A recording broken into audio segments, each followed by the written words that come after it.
1 Samuel 24. De là David monta vers les lieux forts d'En-Guédi, où il demeura.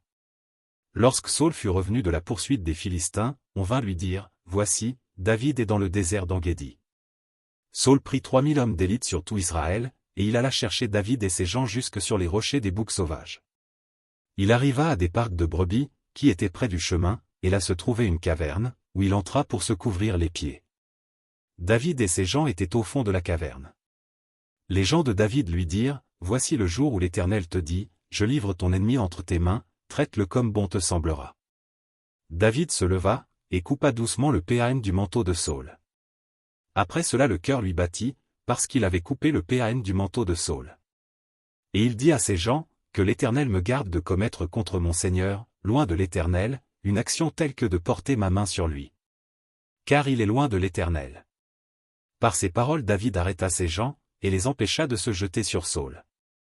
Puis Saul se leva pour sortir de la caverne, et continua son chemin. Après cela, David se leva et sortit de la caverne. Il se mit alors à crier après Saul, « Ô roi, mon Seigneur !» Saul regarda derrière lui, et David s'inclina le visage contre terre et se prosterna. David dit à Saul, « Pourquoi écoutes-tu les propos des gens qui disent, « Voici, David cherche ton malheur ?»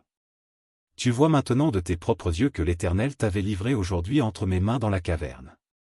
On m'excitait à te tuer, mais je t'ai épargné, et j'ai dit, je ne porterai pas la main sur mon Seigneur, car il est loin de l'Éternel. Vois, mon père, vois donc le péan de ton manteau dans ma main. Puisque j'ai coupé le péan de ton manteau et que je ne t'ai pas tué, sache et reconnais qu'il n'y a dans ma conduite ni méchanceté ni révolte, et que je n'ai point péché contre toi. Et toi, tu me dresses des embûches, pour m'ôter la vie. L'Éternel sera juge entre moi et toi, et l'Éternel me vengera de toi, mais je ne porterai point la main sur toi. Des méchants vient la méchanceté, dit l'ancien proverbe. Aussi je ne porterai point la main sur toi. Contre qui le roi d'Israël s'est-il mis en marche? Qui poursuis-tu? Un chien mort, une puce. L'Éternel jugera et prononcera entre moi et toi, il regardera, il défendra ma cause, il me rendra justice en me délivrant de ta main. Lorsque David eut fini d'adresser à Saul ces paroles, Saul dit, « Est-ce bien ta voix, mon fils David ?» Et Saul éleva la voix et pleura.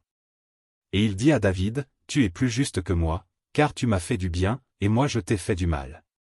Tu manifestes aujourd'hui la bonté avec laquelle tu agis envers moi, puisque l'Éternel m'avait livré entre tes mains et que tu ne m'as pas tué. Si quelqu'un rencontre son ennemi, le laisse-t-il poursuivre tranquillement son chemin? Que l'Éternel te récompense pour ce que tu m'as fait en ce jour. Maintenant voici, je sais que tu régneras, et que la royauté d'Israël restera entre tes mains. Jure-moi donc par l'Éternel que tu ne détruiras pas ma postérité après moi, et que tu ne retrancheras pas mon nom de la maison de mon père. » David le jura à Saul. Puis Saul s'en alla dans sa maison, et David et ses gens montèrent au lieu fort.